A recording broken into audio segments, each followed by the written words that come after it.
Just keep trying.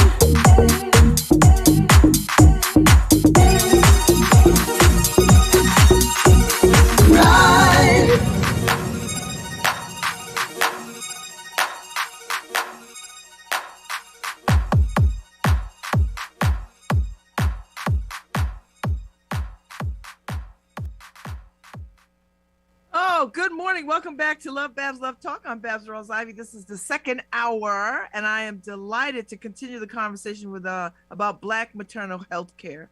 And the conversation I had a couple of weeks ago with Dr. Sheffield Abdullah was the beginning of my commitment to talking about Black maternal health.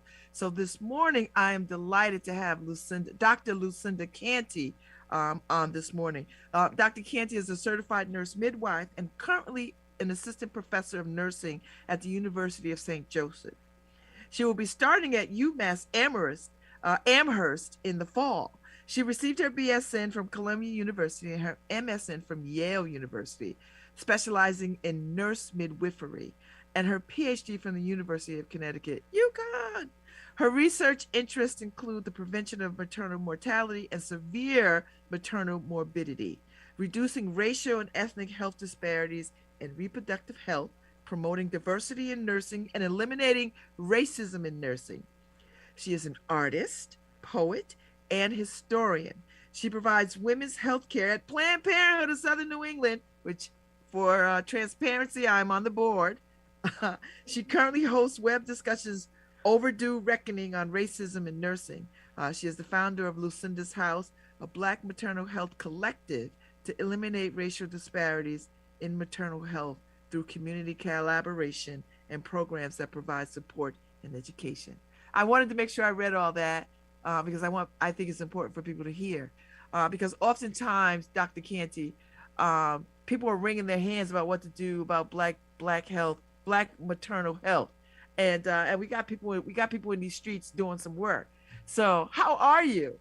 Good. I'm doing good. Thank you for having me. It's my pleasure. So how should we be thinking about Black maternal health? Because we've already seen celebrities, women with a lot of money, still dying in childbirth and almost dying in childbirth in this country. Yes, I think we have to acknowledge that it's not new, that there's been a long history of health disparities with Black women. I can go all the way back to slavery, how we were treated during that time, even though I do want to kind of honor the, traditional Black midwives and the women, and enslaved women that was their only moment of feeling empowered, even though they didn't know what was going to happen after. And we know a lot of them had their children taken away, that they were separated from their children. But at that moment, that was a period where they were empowered. But we were property and we were valued. So there was interest in making sure that we did well. Post-slavery, we were no longer needed for certain things. And I also just want to mention too, we never really had control over our bodies. And we even see to today, we're still fighting with that.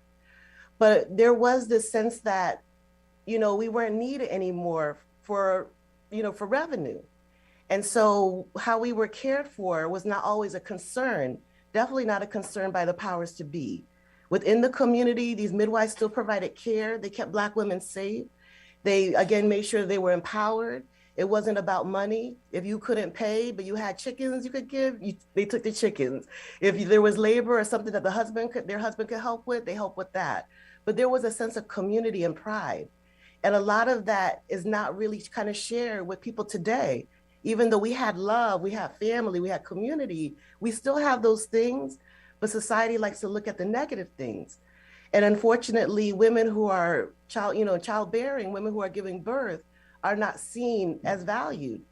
We're seen like we don't care about our bodies. We don't care, we don't take care of ourselves. Even when I started first looking into maternal health, and I'm working as a midwife, I've been working as a midwife for like 27 years. When you're in it, you don't see it, but you know something is wrong. It wasn't until I started to really do research that I really understood, what was happening. And I would go to colleagues, I would look in the nursing research and say, why are Black women dying? And I would hear, oh, they're poor. They start prenatal care late, basically say we don't take care of ourselves. We don't understand our bodies. We don't access care. We wait till it's too late. But when I started, I was like, I worked in a lot of settings with Black women. That's not what I'm seeing. I know Black women that go to seek prenatal care at conception. They don't even see anything on the ultrasound. They go so quick. But and when I started to, and then the other piece was that nobody was talking to Black women to find out what our experiences were. So everything was statistics. Like you hear the numbers, you hear about Serena Williams, but when you really start to look at the numbers and see that there's like 800 women who are dying every year, predominantly Black women. And when you hear that, it doesn't matter their educational level, it doesn't matter where they live, and that they can still start prenatal care early and they're dying. And they're doing all that they're supposed to do by going to every single prenatal appointment, eating right, taking care of themselves, and they're still likely to die. We have to realize there's something further that's happening in our society. And it's racism. I hate to say it, but it's racism. And it's like every aspect of our lives, I feel like racism is there. You just can't escape it. So it's like a beast. So if we don't talk about it and name it, we're going to keep seeing these numbers and Black women are going to keep dying or come close to dying. So do you feel like white folks are starting to at least see that it is racism, or are they still in denial about, no, it can't be that? I mean, it's one thing to sort of take the statistical data of poor women and you make that argument about, well, they start late, blah, blah, blah, blah. But when you start to see well-to-do women and women of means, then that has to trigger another thought process. Yes, all those things that place us at risk. When you start to see that being dismantled, then that's where you have to say, we got to look at something else. Because there's always, and I feel like, I used to say that in nursing, we love policies, but I found out it's racism that loves policies. Because then whatever they do to us, they can always say it's in the policy. And I always challenge anyone in healthcare, if something happens to someone, if there's a poor outcome, and your first answer is, well, it's in the policy, that's why we do things this way, that's a problem. Because where did that policy come from? And a lot of policies are embedded in racism, embedded in structural racism, because it gives people an excuse to treat us any kind of way. And when I do talk about racism, because there was a time I was shy to talk about racism myself as a Black woman. I knew it was happening to me. But still, when someone would say, well, this happened, I don't know if that's racism, I used to say silent, or I used to say, well, maybe not.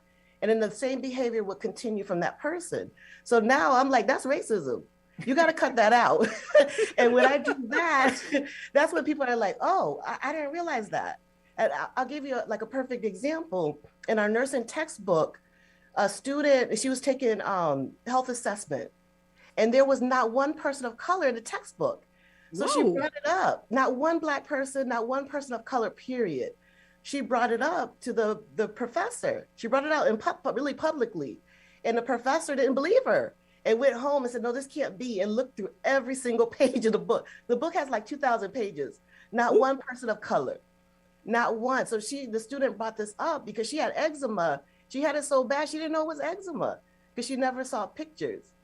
But the professor initially was like, well, I don't think that's racism. I'm like, that's structural racism. When you have a book that's educating nurses or medical students and they don't see a person of color, that's saying we don't exist. And then when we come into your care and you don't see that, that's a problem because that's going to impact the way you treat us. And I said, that's structural racism. And the person, she lists, she, instead of being, like, no, that's not true, which a lot of people still do, she said, you're right. So what she does is she goes on Google, it has images of those conditions of people of color so she could teach that in her class. But if you're not open to that, because some people, once you mention racism, they start choking, they can't breathe, they don't want to be associated with the word. but yet there's behaviors that we support that, that we got to change, or things are not going to get better for us. So there's still that where people get blind when it comes to racism, but we got to cut that out because people are still being harmed.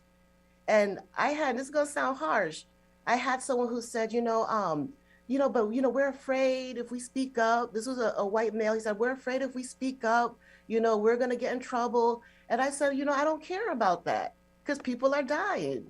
So, or there's that nursing student that's doing well, but because of racism, she's being treated poorly and she's pushed out of a nursing program. So I don't care if you feel a little uncomfortable because I see the other side of that. And I've experienced that myself, so I can't pretend like that pain that I feel is, that because you're afraid to speak up when you're doing well, whether it's a policy or procedure, or you go into your healthcare, you don't have to worry about how people are going to treat you.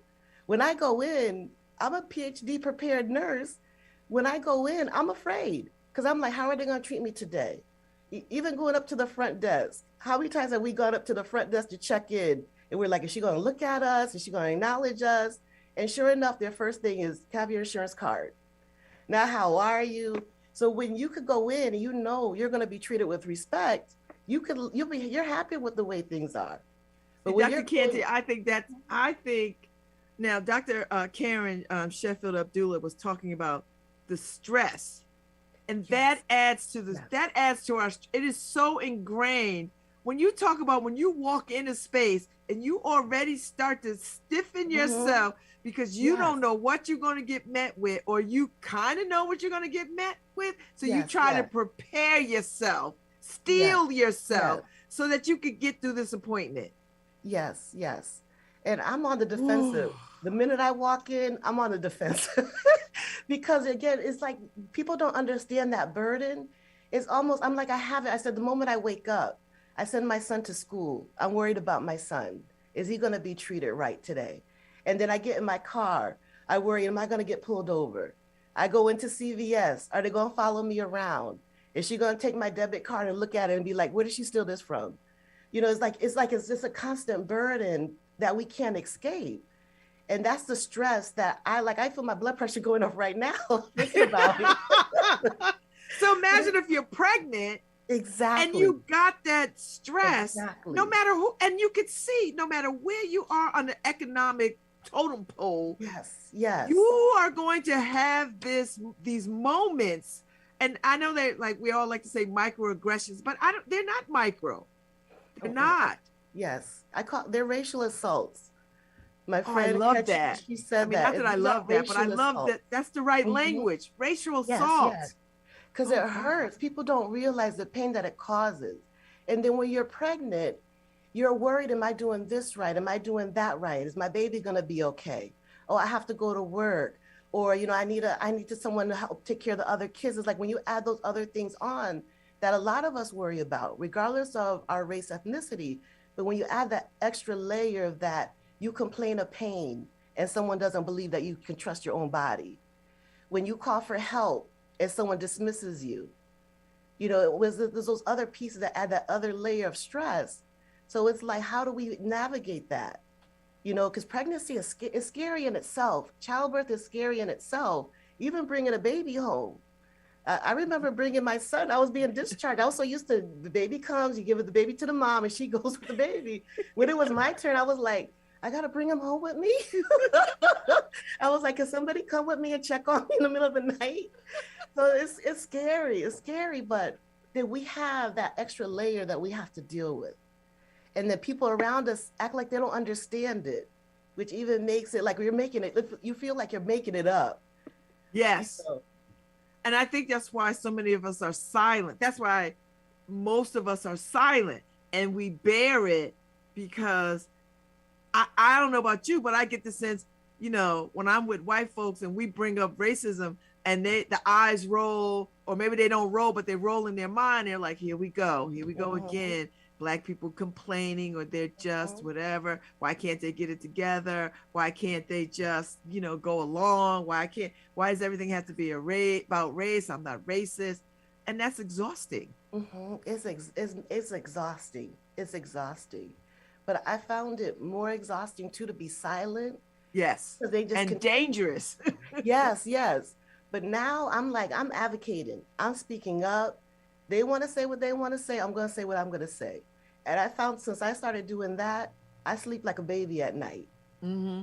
When I used to be silent, I used to say, I should have said something. I wish I told them this. But now it's like I tell them, and then I go home and I'm like, my job was done.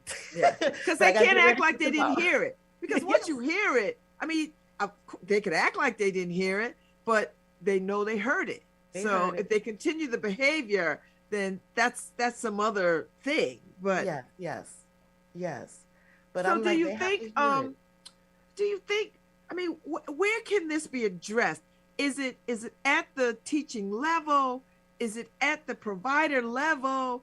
Is it at the community level? Like where do we put our energy? It's like all of those. I feel it starts with the students.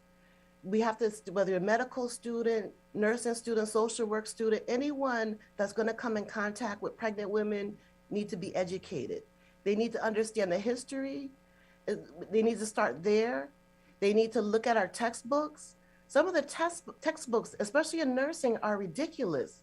And I'll give you an example. Like in our nursing textbook, it talks about how Black and Hispanic women are more likely outwardly show their pain, basically saying we exaggerate. There was a section that said Asian women, the first time you ask them for pain medications, it's against their culture to say yes. So you got to ask them again, but they're more likely to hide their pain. And I talked to my Asian friends, they said that's not true. But I mean, like we're teaching that in schools so that when they go out into the real world, they're like, oh, she's coming and complaining of pain. They exaggerate their pain. So even though she said she had a headache for 3 days, she don't really have no headache. She just need to go home and rest. And when she's about to have a stroke. So it's like the school level with the students, it needs to start there. But I'll even back up and say the people teaching it, they need to be aware and become anti-racist because they can't teach it if they don't understand themselves. So it has to start there. And then the providers, we have a system where providers, like I hear horror stories about how people complained of pain and they were ignored. There was a woman that I interviewed for my research who said that she was feeling chest pain in the middle of the night. She had a baby almost a year ago and went into the doctor to be seen. And the provider in the emergency room that evaluated her said, oh, you just have a little angina, go home and rest. Before she left, another doctor stopped her. She thinks that her nurse went and got help and said, no, we can't let you go home. It turned out she was in heart failure. She had to be admitted to the ICU. Yes, she had to be admitted to the ICU. They even told her, if you don't improve in 3 months, you're going to need a new heart. And her first thing was, who's going to give this Black woman a heart? But luckily, she improved on her own. But she said, I had my clothes on. I had my discharge papers. I was about to go home. But it's like you hear these stories over and over again. But if we have a system where there's no accountability, then these behaviors are going to continue. And then they're going to teach the people before them the same things. And so we have to break that cycle. But one is we have to name it. Mm-hmm. And then we have to have some accountability. You almost sent that patient home in heart failure. Should that be someone that we have continue to work there? Because one thing I learned, especially in OB and perinatal health, is a lot of these providers, there's a pattern. You could sit with women and they'll say, oh yeah, I had them, this happened to me. Oh yeah, I had them 10 years ago, this happened to me. I had them 20 years old and I went to that hospital and that's how they treated me. So it's like, if we don't break that cycle, it's going to keep continuing for further generations. So on all levels, we have to just look at our policies. Instead of just saying, oh, that's our policy, let's look at when that policy started. Some of those policies were developed with hospitals way back post-slavery. Yeah. So we're still practicing the same thing. I always say we go back to Florence Nightingale. We're still practicing things when things have changed, but we're still doing the same thing. And the thing is, it was safer for a woman to have her baby during slavery. It was safer for her to have her baby with a traditional Black midwife in her home. And I talked to a midwife that would deliver babies in homes with no electricity, no water, and still deliver safe babies, and the mom was safe. And then now we have all this technology, and our outcomes are worse. Our outcomes are worse. Wow. So we have to change the whole system. Mm-hmm. So how do we get Black women to push back and speak up and be empowered to sort of be their own advocates Yes. for the sake of saving our lives? How do we do that? Yes, we have to support each other, which is a lot of support already in the community. I feel like doulas are an essential part of that. I don't want to put everything on them because I feel like all of us can do something where we're at. We need to have our partners engaged and ready. Because sometimes when you're pregnant, you're so vulnerable. There's things that you want to ask, but you're so focused on other things that there are questions that you leave that you forget to ask. Or your provider says, here, take this medication. So you take the prescription, but you're like, I don't know if I should be taking this. But you don't think about those questions till later. So I feel that, and this is what's important to me in my work, is talking to Black women to find out what it is that we need and letting us have the solutions. We can't solve the structural issues, but we could bring the structural issues to light. Like when I talk to groups, I tell them the story about the woman. Like people who say, "Oh, we don't see racism." Well, what about this woman that almost left the hospital in heart failure? So when I tell their stories, it's like people say, "Oh, they see it." When someone says, "I went into the hospital, I told them I was in labor, and they sent me home," and this was a true story of someone I met. She was like, she went home, but she felt like something wasn't quite right, so she came back. She ended up having her baby in the lobby because they didn't believe that she was in pain. So, but when I put the face on it, that's when people start to respond differently.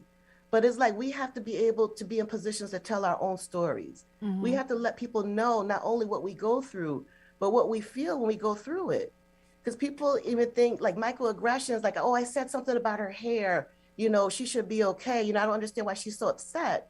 But they don't understand that when you insult certain parts of us, especially that relates to our body, those are things that hurt us deep and they leave scars.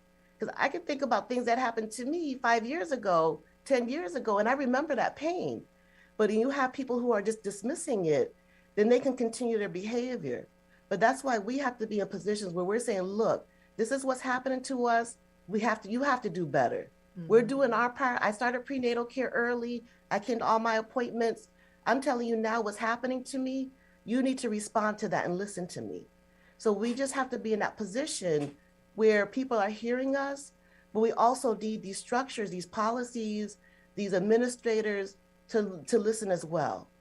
But we have to just keep showing up. Like every space I'm in, I'm like, I'm talking. You want to say what you're saying? I'm going to say what I'm going to say.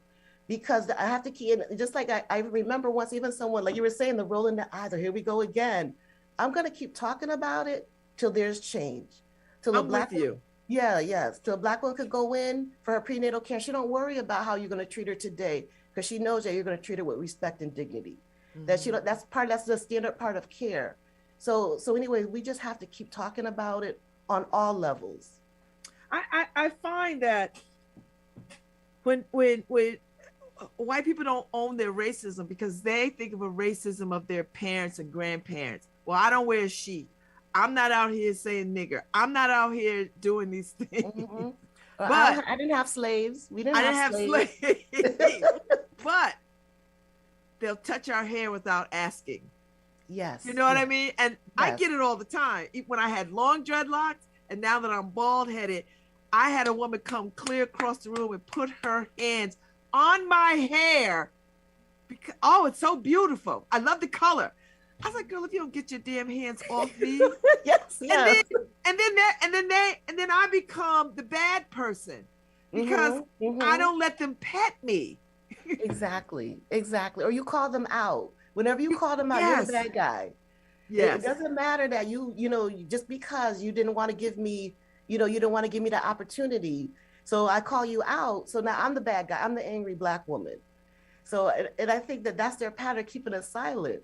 But even with the hair, I was in a meeting where someone was like, I don't understand why she got so mad that I touched her hair. So the moderator said, well, what if somebody came up to you and said they liked your breast and started touching your breast? How would you feel? And then she got it. She was like, oh, that's the problem, is it shouldn't get to that point. You should understand. And if someone is telling you, this is my thing with white people that I want them to understand, when we're telling you what we're experiencing, It's because we want you to do better. We want you to know. You know, there's people I come in contact with, I'm like, they're ignorant, so I just let them go. But someone that I care about, that I'm gonna keep interacting with, you need to know that this is what racism is. And because they've never been, a lot of them have never been challenged. A lot of them have never, even the word race has never come out of their mouth for racism, even though they probably practice it. Because I tell people, racism is a beast, it's in everything. Even as a Black woman, there's policies that I was following, and I still think there's some, and I still have to evaluate, but there's policies that I followed. I'm like, wait a minute, this is impacting people who look like me. I'm gonna have to think and look at this. I'm gonna have to challenge this. But sometimes we're so comfortable, we just keep doing it because we're told that's right. But when you take a minute and say, wait a minute, this is hurting Black women, we got to do something different. So and then that's when I'm able to challenge it, when I acknowledge that. But it's so deep that we do things without knowing. You know, we read from that textbook thinking that we're teaching them how to be good nurses when we're really perpetuating racial violence. So we have to be able to have those uncomfortable conversations. And I used to be afraid to make white people uncomfortable. And sometimes I still hold back, but I realize that I think of who's made uncomfortable when we don't say anything and these things keep happening. So I'm okay if you're feeling a certain way. That's not my problem. That's your problem. So you go home and you evaluate why you're feeling that way. You know, I was in a meeting and I was talking about how a student of color was treated. And I was talking about one specific situation. Why another person out of the woodwork say, is she talking about me? I'm like, if you have to ask the question, yes, I'm like, do I need to put you in my radar now? When I said that, she retreated. She was like, oh, I don't know. I was just wondering. But I'm what? Like, yes. So that's why I'm just like, if you're feeling a certain way, you need to evaluate that. That's not my problem. That's your problem. But I'm watching you though. But that's your problem if you're feeling a certain way. I feel like it's almost like when you were little, if somebody and your brother or sister stole something and your mother blamed everybody, I know I didn't steal it, so I was fine. Because I wasn't right. But if I'm like, oh God, I'm scared, and I'm like, oh God, did she know it was me? Then I gotta just try to understand why I felt guilty when she's talking about something I thought I didn't do. So anyways, I think that they have to sit in that discomfort, because I feel like I sit in that discomfort every single day.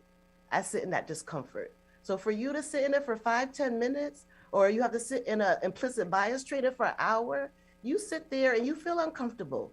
Because then hopefully when you leave, you'll evaluate why you feel uncomfortable. Mm-hmm.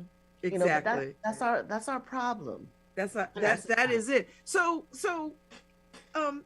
there is a great deal of conversations at the legislative level about Black maternal health. Like everybody's talking about it, but legislators are talking about it and how to sort of put stop gaps in to sort of curtail these numbers of Black women dying in childbirth. Is doulas can't be the only answer. Like it can't, I think it's a big part of it, but I don't think that could be the only answer.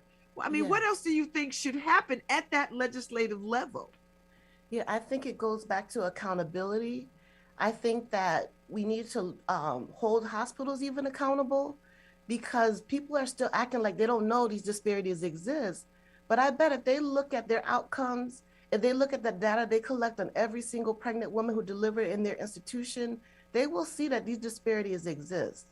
So I feel like on that level, we have to have someone who unfortunately is looking at and investigating it and making hospitals show their numbers. Like, how many C-sections did you do? How many women did you induce their labor? You know, how many women did come in with heart failure and you told them that they were fine and you sent them home? So I think that they need to have that oversight. Like right now, they don't have to report that information. Oh. They have it, but they don't have to report it and be under, review. You know, when we look at, even how we're evaluating hospitals, sometimes they'll look at breastfeeding numbers. But what about those numbers? How many of them are women of color? Let's look deeper into these numbers. But also, when you have that woman who goes to the intensive care unit after having a baby, even though she survived, I want to hear about her experience. And I want hospitals to share that information. But how do we get it so that it's something that they're required to do? That's the part that people don't want to open up that. Because I think that people are afraid of what they'll see. I definitely think like any barriers to getting doula care, if you need lactation consultant, if you want a midwife, if you want to deliver at home, or if you want to deliver in a hospital, I think those are things that everyone should have the right to, and not based on whether or not they can afford it. There's a lot of women, I'll use myself. After I had my son and everybody was going back to work, I wanted a doula, but I was working part-time at the time. And when I was off, I didn't have any income coming in. And so I said, but postpartum, let me get a doula, maybe just for a little bit. And it was like an easy $900. I didn't have $900 sitting around. So I didn't get it. And I know I was overwhelmed. I'm telling you, someone who was a midwife, who I do lactation support, I've helped women get, safe passage through their pregnancy and childbirth. But when I was that person, I needed that support. I couldn't even afford it. So I just feel like that shouldn't be a barrier. Not that everyone would want it, but I'm saying doulas, but any kind of support that they need. I remember a time when nurses would go out twice to do a postpartum visit. And that's not happening all the time anymore. You have to be involved in a special program. Your insurance has to cover it. There's a lot of layers to getting those services. So why don't we have get women what they need without having to have that added stress? That let me just call and tell them I want a doula, and the person on the other end. So we're going to send someone out, and tomorrow, if you need help today, we'll send someone out today. Or you call your provider, I need help. I want to be able to have my provider say, well, let's, instead of just wait for your 6-week checkup, or, we have a hard time squeezing you in, or they wait for hours. Those are all things in the system we have to look at. And I think that when you're looking at the state legislators, those are the people who can have the impact on those structural barriers that prevent women from getting what they need. So, I mean, are you, I imagine that you're hopeful moving forward. And I imagine that you've seen great change from when you entered into this avocation to where you are now, that you've seen great change, maybe change for the better, maybe not. Talk to me about what you imagine for the future of Black maternal health. What I'm at, because I call myself a dreamer. I just want to be where women don't have to, that this is not an issue, that we don't have to talk about race and getting quality health care. That's my dream. But what I like to see is more diversity in nurses, in social workers, in psychologists. I want to see diversity in OBs. I want to see diversity there, because when we're involved, our care changes, and studies have shown that our outcomes improve. So I want diversity to increase. But I know there's a long process for that to happen, because even now you look at your nursing schools and medical schools is not there. So I want to see that change. I want to see women be able to choose a provider they want. I don't want them to say, I got an appointment with this doctor, this midwife. I don't like how they make me feel, but I have to go anyways because I want to make sure the baby is okay and I'm okay.